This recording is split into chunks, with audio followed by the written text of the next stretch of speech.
Televidentes, ¿cómo están ustedes? Bienvenidos a la primera emisión de este 3 de enero del 2022 de su televisión pública.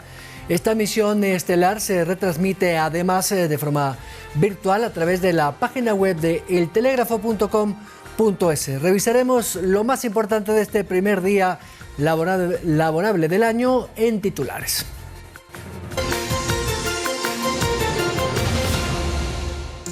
Las autoridades del COE Nacional aceptan pedido del Ministerio de Salud de reducir al 50% el trabajo en funcionarios del sector público y exhortan a las empresas privadas a hacer lo mismo ante los nuevos contagios. Aglomeraciones, incivilidades fueron la tónica del último feriado. Gran concentración de personas en la playa preocupa a las autoridades sanitarias por el peligro de incrementar contagios. Guayaquil reportó más de 1000 casos en una semana. Las autoridades municipales analizan pasar de alerta epidemiológica 2 a alerta epidemiológica 3, con lo que las restricciones podrían ser más estrictas. En deportes, el argentino Lionel Messi da positivo de COVID en el Paris Saint-Germain luego de las fiestas de fin de año, al igual que otros 3 jugadores. En lo internacional, una nueva variante llamada Flurona, una mezcla de gripe y COVID-19, preocupan a las autoridades, en especial a la Organización Mundial de la Salud.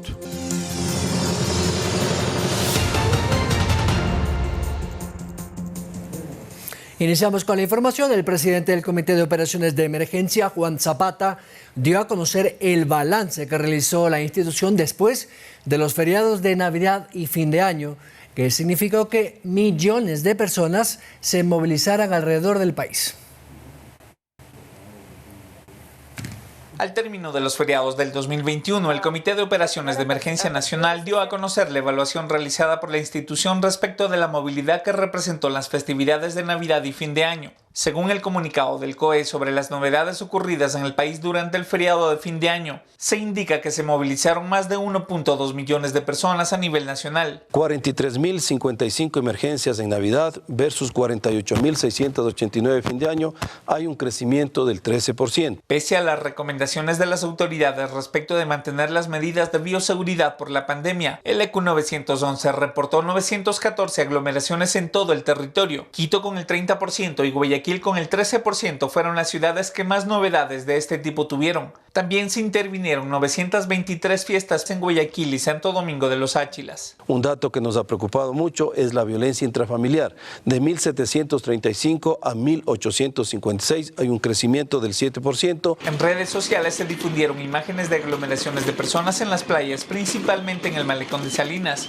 Además, se contaron 4 suicidios y otros 10 intentos que fueron frustrados por las autoridades. Entre el 30 de diciembre del 2021 y el 2 de enero del 2022, se reportaron 86 fallecidos por diferentes causas. El turismo se favoreció con el descanso por el Año Nuevo. Según el COE, 60.000 personas viajaron a las playas. Durante este feriado, las playas más visitadas son de Atacames, Villamil Playas, Tonsupa y Salinas. Mientras que las autoridades de tránsito estiman que más de 783.000 vehículos particulares se desplazaron por las carreteras del país y 450.000 personas se movilizaron a través de las terminales terrestres de las diferentes ciudades. Darío Javier López, Ecuador TV. Tras una reunión del Comité de Operaciones de Emergencia COE, se hizo oficial las nuevas medidas adoptadas debido al incremento en varias provincias del país de casos positivos de COVID, sobre todo de la variante Omicron. Entre las más importantes resoluciones destaca que a partir de mañana todas las instituciones públicas, tanto del gobierno central como de las dependencias de los organismos descentralizados, tendrán el aforo solo del 50% de su personal.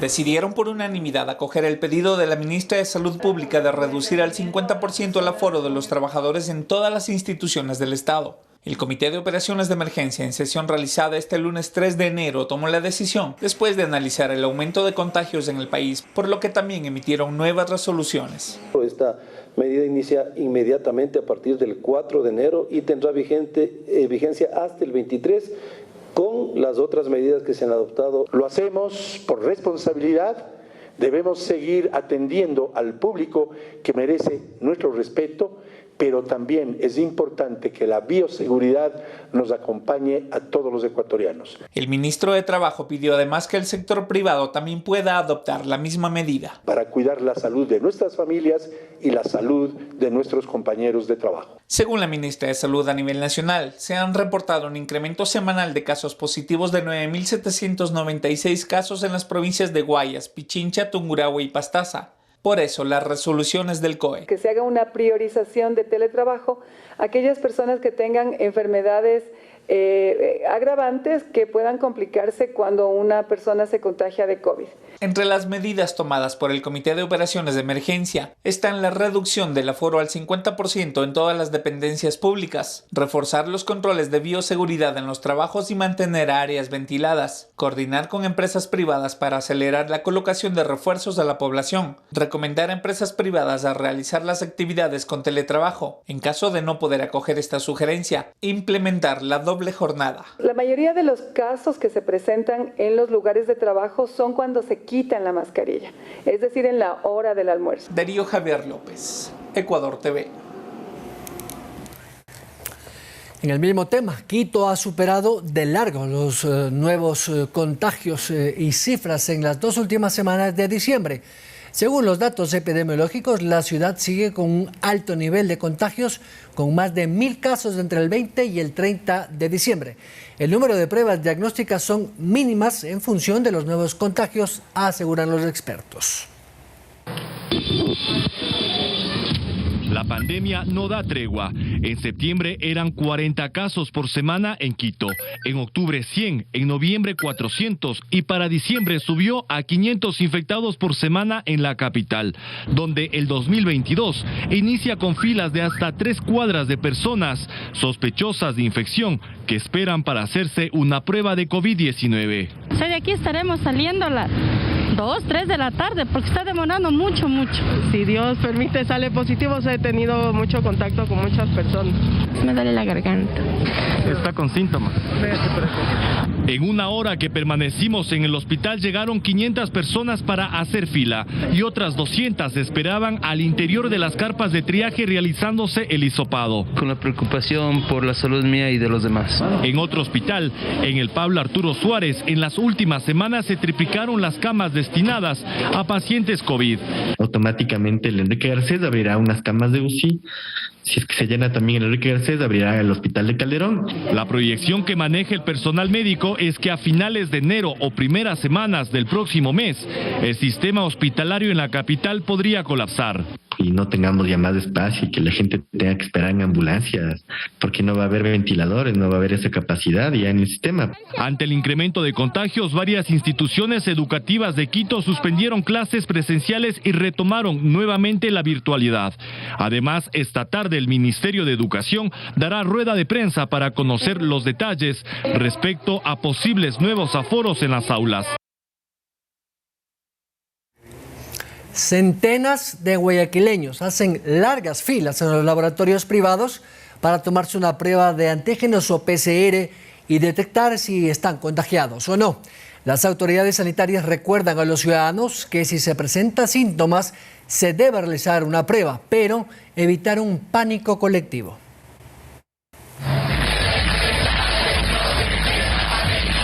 Es un hecho que por las aglomeraciones de las fiestas de diciembre habrán más contagios. Así lo confirma el infectólogo Washington Alemán. Después de todo este tipo de eventos, posterior a 10 a 14 días vamos a ver un repunte de casos. Esto ya creo que los 2 años que llevamos de pandemia es algo que lo venimos viendo.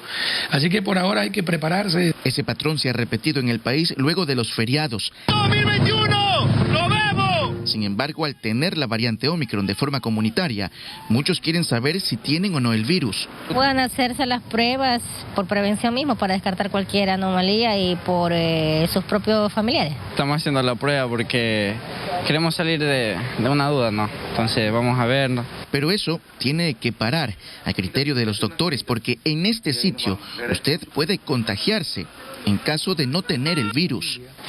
y después 4 o 5 días desarrollo síntomas y termino infectando.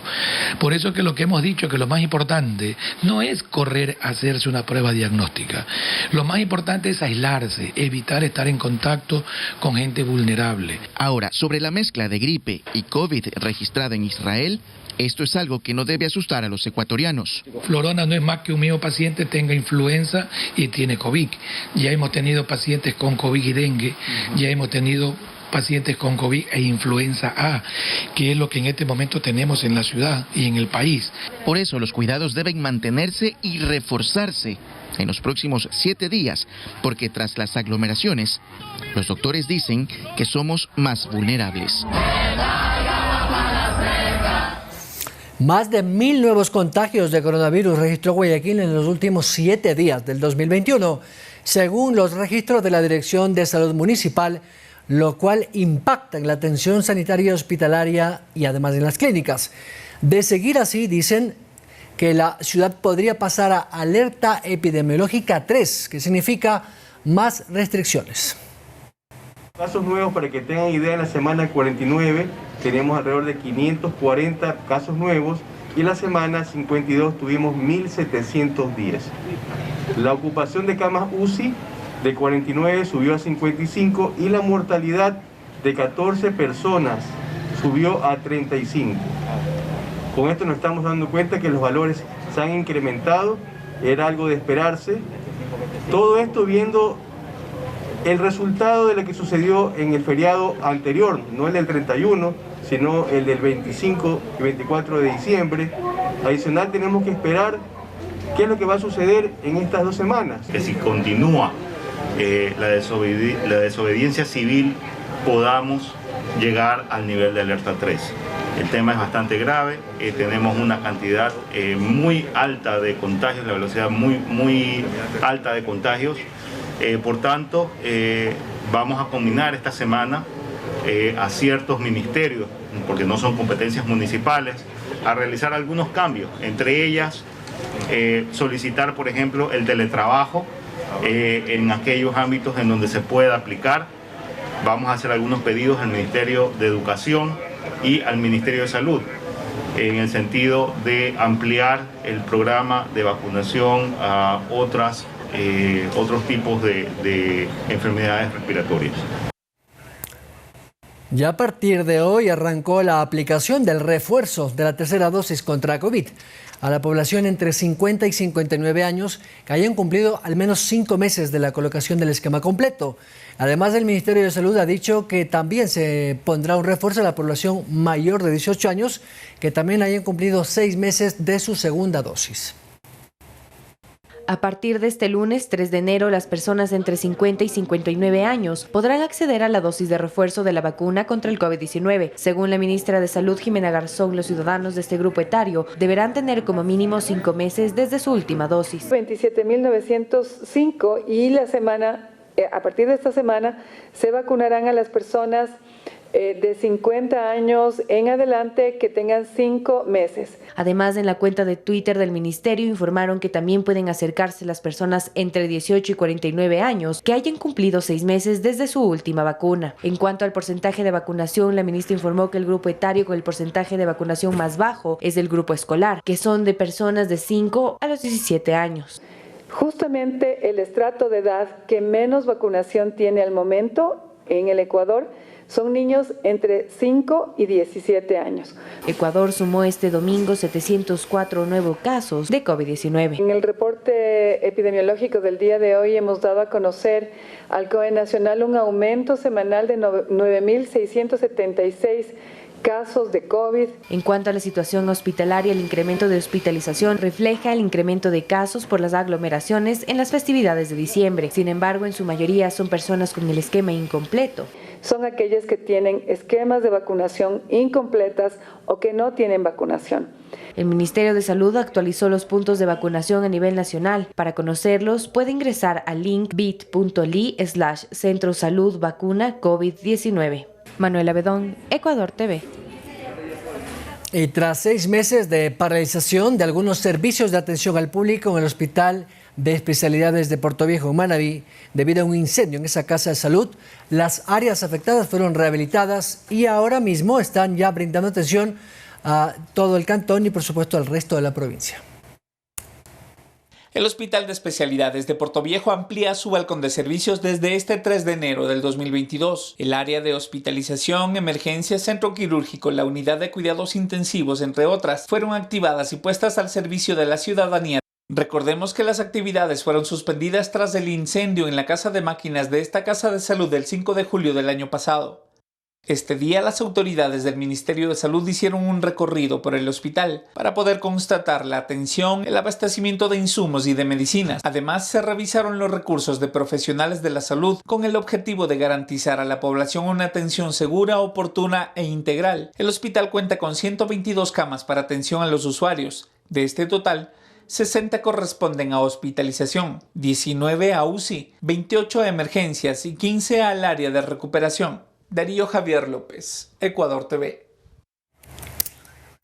La ministra María Brown del Ministerio de Educación informó que con base a las nuevas resoluciones del COE Nacional, el retorno a las aulas con 100% de aforo completo se mantiene para el 7 de febrero para el régimen Sierra y Amazonía y el 3 de mayo para el régimen Costa y Galápagos. El COE Nacional este 3 de enero informó nuevas medidas para las instituciones públicas que incluyen la reducción del aforo al 50% y en los casos posibles realizar teletrabajo a excepción de aquellas actividades denominadas esenciales. La ministra de Educación María Brown informó que el cronograma para el retorno 100% presencial se mantiene para la Sierra y Amazonía el 7 de febrero y la región Costa Galápagos el 3 de marzo. Del retorno al 100% del aforo en las instituciones de sostenimiento fiscal particular, municipal y fiscomisional que tienen permiso de funcionamiento presencial podrán ser revisadas en las próximas reuniones o próximas sesiones que tenga el COE Nacional, pero a la fecha se ratifican las fechas como estaban establecidas. Brown explicó que la razón por la cual se mantiene la disposición de retomar las clases es debido a que, según las autoridades, los centros educativos no son focos de contagio y no existe un contagio comunitario. Los índices siguen siendo bastante pequeños. En el caso de estudiantes, vemos un índice del 0,011%. Brown agregó que la disposición de algunos planteles educativos de retornar de manera presencial la tercera semana de enero, siguiendo la recomendación de expertos de la salud, es de carácter autónomo de cada institución. Sin embargo, existen planteles educativos que solicitaron acogerse a esta medida. Viene el reporte o la decisión colectiva que tomaron algunas de las federaciones de colegios particulares por casos puntuales. Algunos de ellos se acogieron a esta decisión de mantener unas clases a distancia. Esto también depende de las ciudades. Tomemos en consideración que en donde se opta por lo general por ir a clases virtuales son lugares que tienen buena conectividad. Por el momento, la población inoculada en los grupos etarios escolares de 5 a 11 años es del 50,83% con segunda dosis y de 12 a 17 años del 69,61%. Según las proyecciones, se espera que para el 7 de febrero se llegue al 85% de vacunados. Manuela Bedón, Ecuador TV. Es momento de nuestra primera pausa. Al regresar hablaremos con el doctor Salim Saidán. Él fue candidato a la renovación parcial de la Corte Constitucional. Le preguntaremos el porqué de su salida del concurso y también algunos temas polémicos, fallos de la Corte Constitucional. Esto es el Telediario en la emisión estelar de este lunes 3 de enero del 2022. Síguenos en nuestras redes sociales, Facebook, Instagram y Twitter.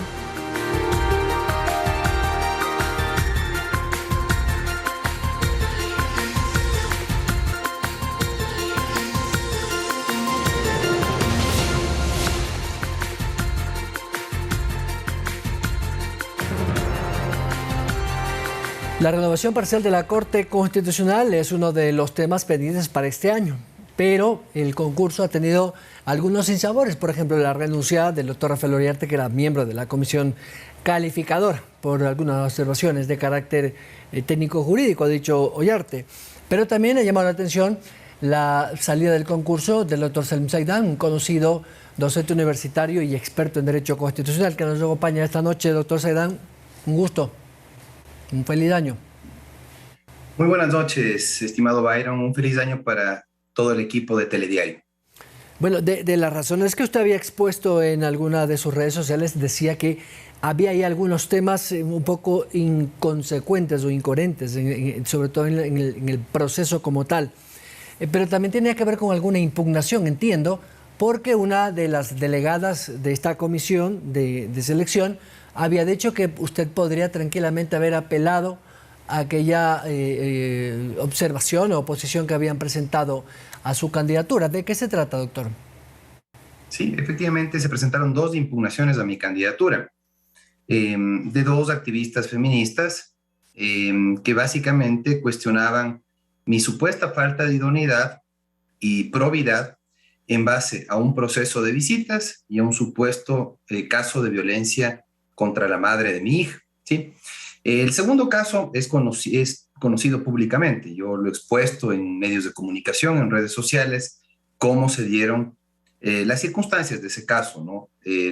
No tiene sentido entrar en detalles, pero debo decir de manera muy breve que una manera muy usual que utilizan ciertas madres obstructoras para impedir el contacto de un hijo o de una hija con su padre es justamente presentar una denuncia falsa. En este caso, esa fue una de las impugnaciones. La verdad, no habría tenido problema alguno en contestar esa impugnación. Tengo el sustento técnico, tengo el soporte documental, que básicamente se refiere al contexto político que se vivía en esa época. Ustedes comprenderán, recordarán quién estaba en el Ministerio de Gobierno en ese entonces, en el 2012 más o menos, ¿sí? Y cómo se daban las resoluciones, especialmente en algunas comisarías de la mujer. En este caso nunca fui escuchado, nunca se convocó a ninguna audiencia, no se respetó el debido proceso, nunca contestaron un escrito que yo presenté, así que la irregular decisión que se tomó en ese entonces, pues obviamente responde al contexto político de la época, ¿no? El correísmo tomando buena parte de las instituciones justamente para favorecer a los suyos y perjudicar a quienes no estén alineados, así de simple. En el segundo caso, Byron, y es lo que quiero enfatizar de manera pública, involucran a mi hija de 9 años y eso no lo voy a permitir. Porque adjuntan el proceso judicial de visitas.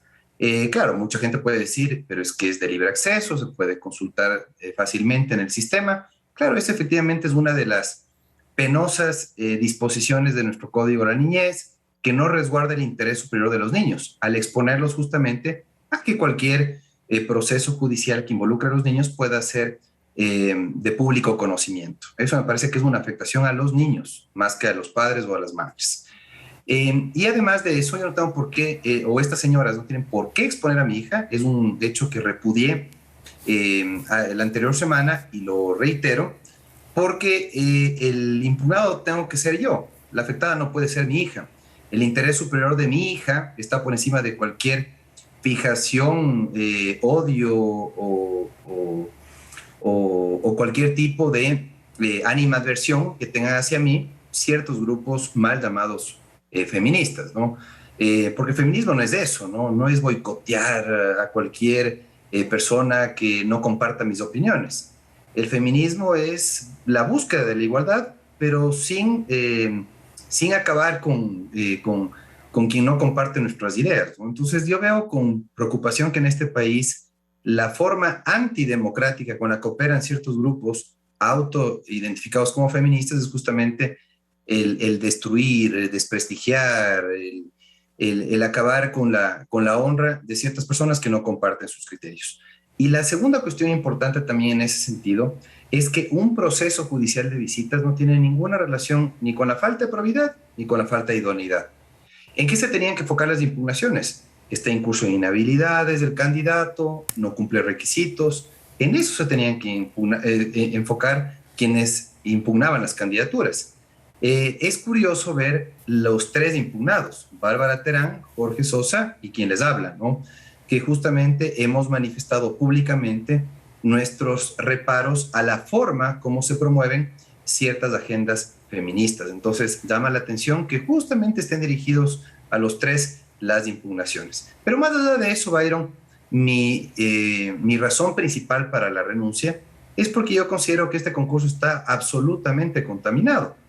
Desde la renuncia del doctor Rafael Ollarte, ya comenzaron a circular algunas versiones, ¿no? Tú puedes escuchar, Byron, en los medios de comunicación, inclusive que uno de tus colegas ya difunde la lista de los favoritos, ¿no? Habla de Bárbara Terán, Ana Carolina Donoso y Richard Ortiz. Del último yo no puedo poner ningún reparo, ¿no? Es un colega de destacada trayectoria docente, de una formación muy solvente en el campo del derecho constitucional, pero de las doctoras Bárbara Terán, especialista en derecho tributario, y de la doctora Ana Carolina Donoso, experta en arbitraje, sí tengo que decir que no tienen ni formación ni experiencia en derecho constitucional, y me llama la atención que justamente suenen esos nombres como favoritas. Eso precisamente también me llama la atención, doctor, porque los fallos de la Corte Constitucional que está en funciones, pues han dejado, algunas interpretaciones y sinsabores. Y uno de esos, por ejemplo, es, y me gustaría también su criterio respecto a eso, precisamente ese fallo que tiene que ver con esto de quitar la inconstitucional o declarar inconstitucional el tema de que un padre también puede ser partícipe de la crianza o de su hija o de su hijo en este caso.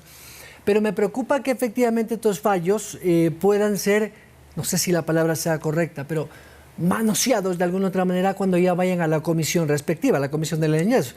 Bien sabemos que la Comisión de la Niñez y Adolescencia de la Asamblea tiene más de 5 años ya una prueba. Ni el anterior Código de la Niñez y Adolescencia, ni el tampoco actual Código de Protección de la Niñez y Adolescencia. Lo mismo podría pasar también con esta normativa que puso la Corte a propósito de determinar que efectivamente el consentimiento de dos personas, o mejor dicho, dos adolescentes mayores de 14 años podría ser, digamos, no juzgado por un juez en el caso de un asunto de violación.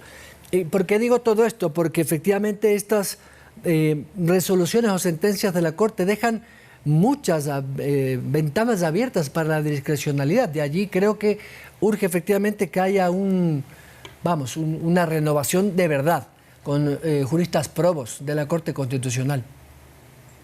Lastimosamente se ha desperdiciado la oportunidad de fortalecer a la Corte Constitucional, enderezar procedimientos que lastimosamente reñían con las competencias de la Corte Constitucional. Las competencias de la Corte Constitucional están claramente establecidas en el artículo 436 de la Constitución, pero parece que no lo han leído algunos jueces de la Corte, que se creen legisladores, ministros, que básicamente dan pautas de cómo se tiene que enfrentar una crisis en el sistema penitenciario, que básicamente legislan en ámbitos tan sensibles como es el campo de los delitos sexuales, el campo de la tenencia de los hijos menores de 12 años.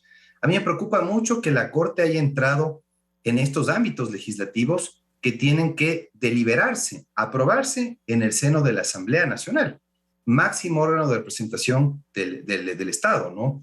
En donde, con la legitimidad democrática de origen que tienen con el voto popular, tienen que discutir a profundidad en todas las etapas de formación de la ley qué es lo más conveniente para establecer parámetros en relación a la tenencia de los hijos, establecer a partir de qué edad el consentimiento puede ser relevante para mantener relaciones sexuales sin ser penalizado por esa conducta. Esos temas sensibles, delicados, tienen que discutirse a profundidad. Yo creo que la discusión entre 9 jueces de la Corte Constitucional no puede reemplazar la deliberación amplia, democrática, que tiene que darse en el Pleno de la Asamblea Nacional, en el seno de las comisiones especializadas permanentes de la Asamblea.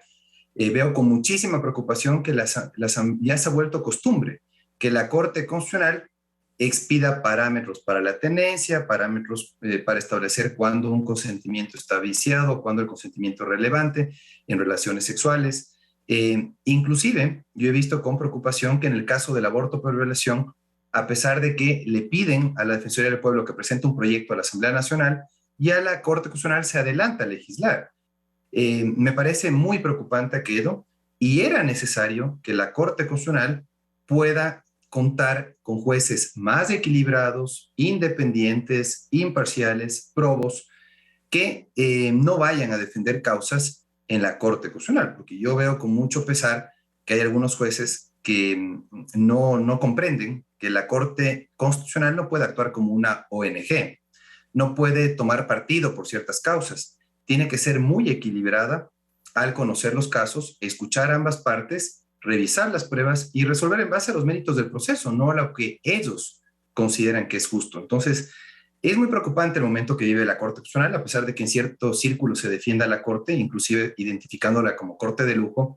Creo yo que los fallos, primero, denotan mucha deficiencia en el ámbito procesal, luego denotan falta de independencia e imparcialidad de algunos de los jueces que tienen una agenda propia, fueron con agenda, y veo yo con mucha preocupación que ahora los perfiles de algunos de los candidatos, yo me atrevería a decir que de 4 o 5, no es de especialistas en derecho constitucional, en derechos humanos, sino que tienen ahí a una tributarista, a una experta en arbitraje, por ahí tienen un experto en relaciones interculturales, pero no tienen gente que haya tenido trayectoria en derecho constitucional, salvo, obviamente, el doctor Richard Ortiz, que a mi criterio es el mejor de los candidatos y que a pesar de que es uno de los 3 candidatos que sin duda tienen algún tipo de cercanía con la ministra de Gobierno, creo yo que por sus méritos debería llegar a integrar la Corte.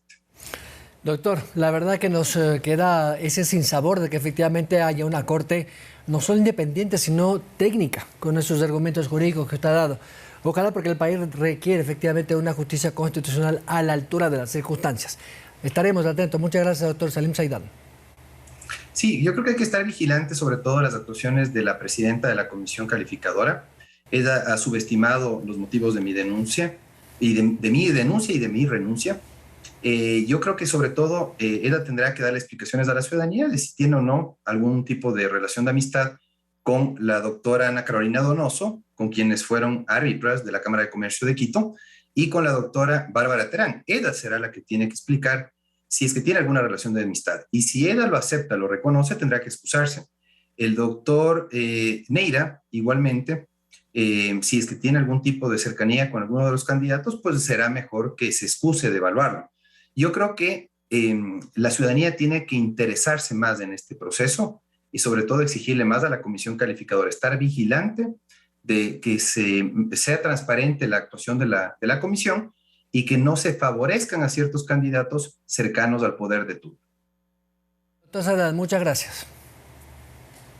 Muchísimas gracias, estimado Byron. Gracias por la invitación. A las órdenes. El doctor Salim Saidán, constitucionalista y experto en derecho constitucional, a propósito de este fallido concurso, por lo menos desde su punto de vista muy cuestionado por los procedimientos con los cuales se analiza el perfil de los candidatos. 7:36 de la noche. Vamos a una siguiente pausa.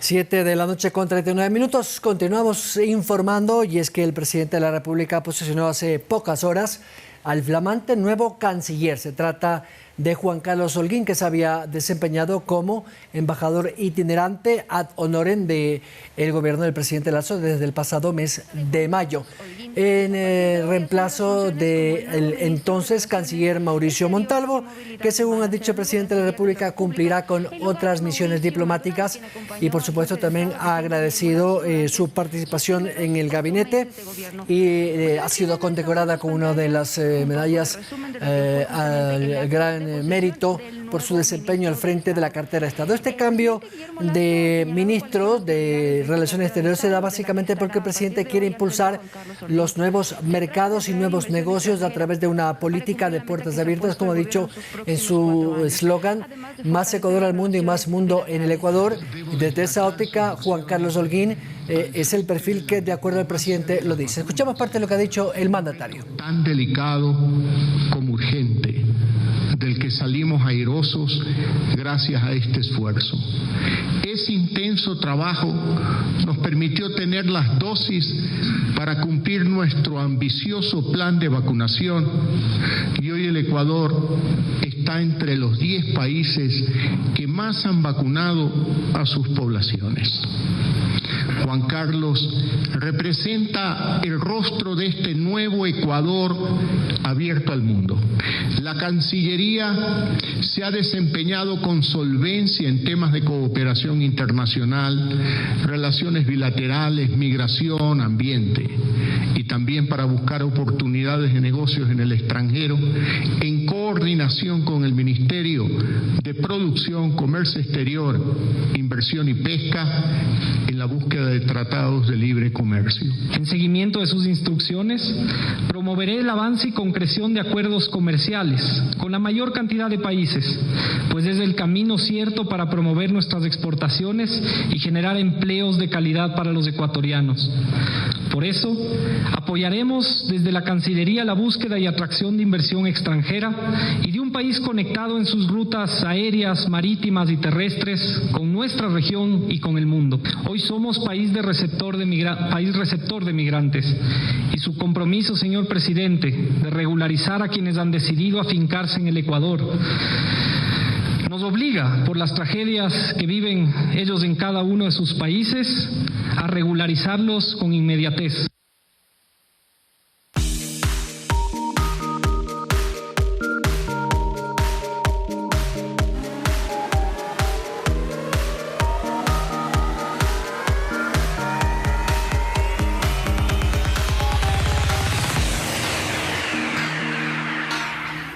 Generar plazas de trabajo es uno de los retos que tiene el gobierno para este año. ¿Cómo está el crecimiento económico y qué perspectivas hay? Pues Analí Vasco nos cuenta en el tema del día. Analí. ¿Qué tal? ¿Cómo están? Muchas gracias. Este nuevo año Ecuador empieza con un incremento en el salario básico unificado y buscará un equilibrio en lo económico, generando más empleo y atrayendo a la inversión extranjera. Mediante un mensaje a la nación brindado el lunes 13 de diciembre del 2021, el presidente Guillermo Lasso anunció el incremento del salario básico unificado a partir del 1 de enero del 2022.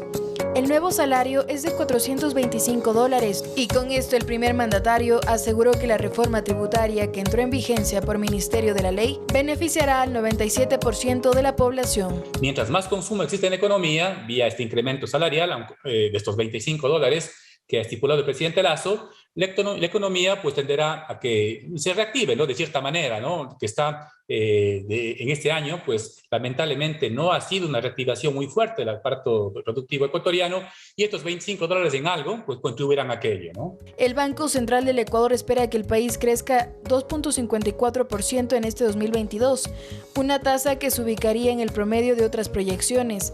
Si bien ese sería el escenario optimista, en un escenario moderado, varios economistas coinciden en que el PIB ecuatoriano podría crecer un 2%.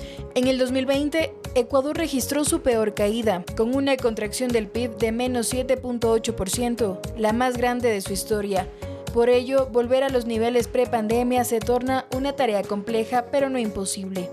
Para que esto suceda se debe mantener un sólido acuerdo con el FMI y esperar que el fondo visite el país para una evaluación y así apruebe un desembolso pendiente de $700 millones. La reforma tributaria que entró en vigencia a finales de noviembre se estima que ayudará a recaudar $1.900 millones en ingresos adicionales durante los próximos 2 años. Además, se debe examinar los subsidios a los combustibles, continuar con la optimización del gasto público, pues se debe lograr un aumento de los ingresos permanentes y una disminución del gasto. Otro reto es cumplir una de las promesas de campaña del presidente Guillermo Lasso, que fue la creación de 2 millones de empleos durante sus 4 años de administración, con una pandemia de por medio que complica la situación, pero a pesar de aquello, entre mayo y septiembre del 2021 se crearon 275,000 nuevos puestos de trabajo. En el Ecuador, uno de los temas más complicados es el tema del empleo y la pobreza.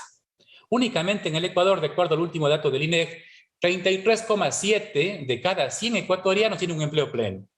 Solamente 33,7 de cada 100 ecuatorianos. Y la tasa de desempleo, si bien ha bajado en el último mes, está alrededor del 4%, ¿no? Hay cerca de 380,000 ecuatorianos en la desocupación. Y de ellos, el 34% son los más jóvenes. Para mejorar estos datos, el presidente Lasso pretende enviar una reforma elaborada a la Asamblea Nacional en el primer trimestre del año, que será construida con todos los bloques ciudadanos posibles antes de ser enviada al Legislativo. La producción petrolera y la inversión extranjera son otras de las alternativas que maneja el gobierno para superar las expectativas en el año. Después de la erosión del río Coca noreste que provocó que los principales oleoductos del país se paralicen en repetidas ocasiones en los últimos meses, aumentar la producción petrolera se torna un proceso interrumpido, ya que se ha presentado cientos de millones de dólares en pérdidas por estas adversidades. Sin embargo, la aspiración es que el país alcance a recuperar los niveles de producción 486.000 barriles por día en febrero del 2022. Para fortalecerse internacionalmente, Ecuador planifica firmar en los primeros meses del año un acuerdo comercial con México, que le abrirá un potencial mercado en ese país, pero que además le facilitará su ingreso formal a la Alianza del Pacífico. Con los países que se tiene previsto la firma de tratados son Estados Unidos, Canadá, Panamá, Costa Rica, República Dominicana, Rusia, China, Japón y Corea del Sur. El potencial de exportaciones a estos países está estimado en 5.000 millones de dólares. Para las inversiones extranjeras, Ecuador tiene un portafolio de 9 sectores, que incluyen proyectos de hidrocarburos, energía, minería, salud, infraestructura y ambiente, valorados en 30.000 millones de dólares. Para avanzar con esto, se enviará un proyecto de ley de inversiones al Legislativo, con el carácter de urgente, donde la Asamblea Nacional tendrá 30 días para tratarla a partir de su presentación. El cuerpo legal abordará varios aspectos, entre ellos las alianzas público-privadas, reformas al mercado bursátil y mejoras al sistema de zonas francas. Así también se plantearán reformas al Código de la Producción. Además de la ley de inversiones, el gobierno reducirá un punto porcentual el impuesto a la salida de divisas a lo largo del 2022, con una reducción del 0.25% trimestral, hasta llegar al 4% a finales del año. Gracias, Analia. Excelente reporte. ¿Sabe usted qué es la diabetes mellitus? Pues bien, el Dr. 7 nos contará, nuestra especialista, de qué se trata y cuáles son las cifras en el Ecuador. Esto es Dr. 7.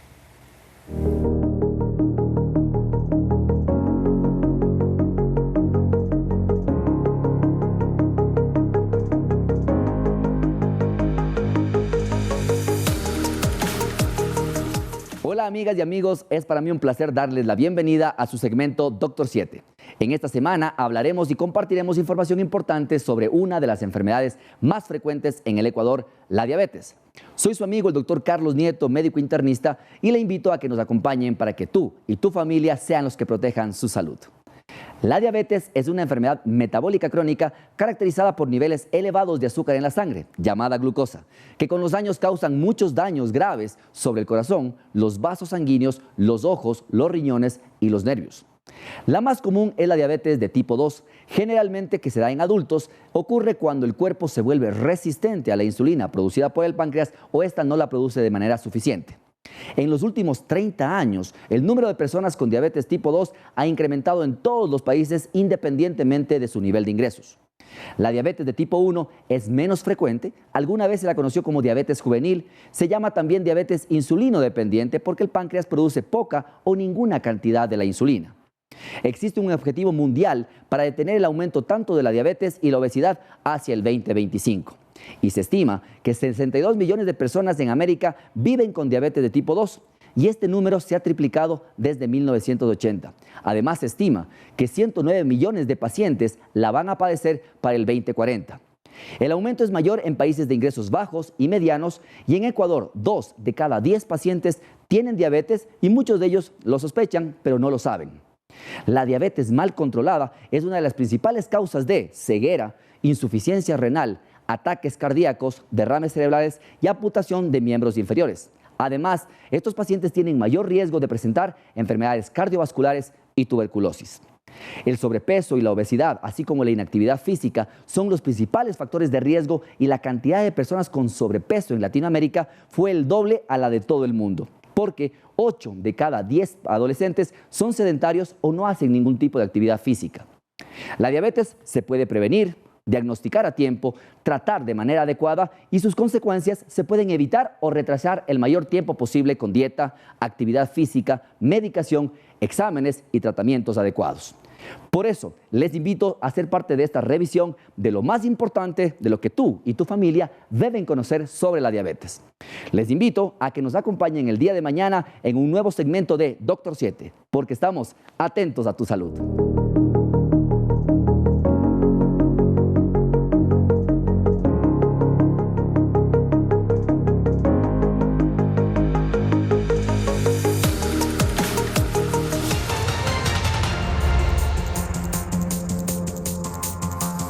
Noticias del mundo. La región de Cataluña en España ha identificado los primeros casos de flurona, nombre con el que se conoce la infección simultánea de la gripe y el COVID-19 y que serían los primeros detectados en este país, aunque son pocos y no representan de momento una evolución más grave que los contagiados con el clásico coronavirus.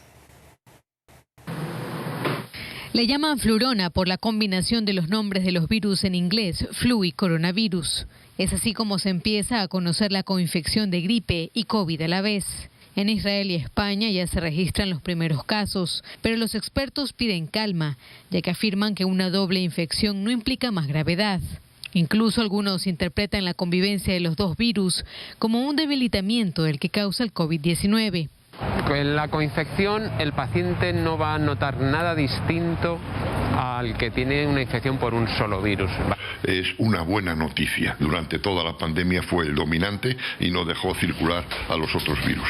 Nos está indicando que el COVID se está debilitando y que esto puede ser el principio del fin de la pandemia. Contraer los dos virus a la vez, dicen los expertos, que no es común, pero ante un mayor número de infectados y con más virus circulando puede suceder. Sí, se puede coger aunque estés vacunado de las dos. Lo que pasa es que las posibilidades son tan bajas y es que el cuadro clínico puede ser muy ligero. En Israel los casos de COVID-19 volvieron a subir por la circulación de la variante Omicron. También se ha producido un aumento de los casos de gripe, con cerca de 2.000 personas hospitalizadas, y hay temor por una doble epidemia de las dos enfermedades. Pero los médicos recuerdan que contraer COVID y otra infección no es una nueva enfermedad y no supone una recombinación del virus. Las medidas de bioseguridad, las mascarillas y las vacunas son también lo básico para protegerse en estos casos. La pandemia continúa causando estragos en el transporte aéreo. Las aerolíneas cancelaron más de 5.000 vuelos en Estados Unidos en el primer fin de semana del 2022, continuando más de una semana de importantes perturbaciones aéreas causadas por la expansión de la variante Omicron, que ha provocado una falta de personal, combinada con un temporal de nieve. Estados Unidos también anunció que mantendrá los colegios abiertos a pesar del alza de casos de COVID. El país vive un récord de contagios con cerca de 400.000 al día en la última semana. Hasta aquí el telediario. Gracias. Mañana desde las 6 de la mañana estará con ustedes Larisa Gacho y quien les habla a partir de las 7. Muchas gracias y buenas noches.